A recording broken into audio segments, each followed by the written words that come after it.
சிவப்பு படையின் வீரன் களத்தில் வெல்லும் துணிச்சல்காரன் காலம் கொடுத்த கடமை வீரன் ஞானம் புகழும் கலைஞர் பேரன்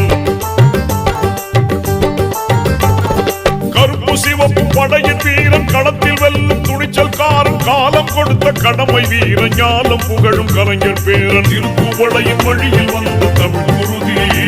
இளம் திராவிடருக்கு தலைமை தாங்கும் உதயநிதி திருக்குவளையின் வழியில் வந்த தமிழ் குருதி இளம் திராவிடருக்கு தலைமை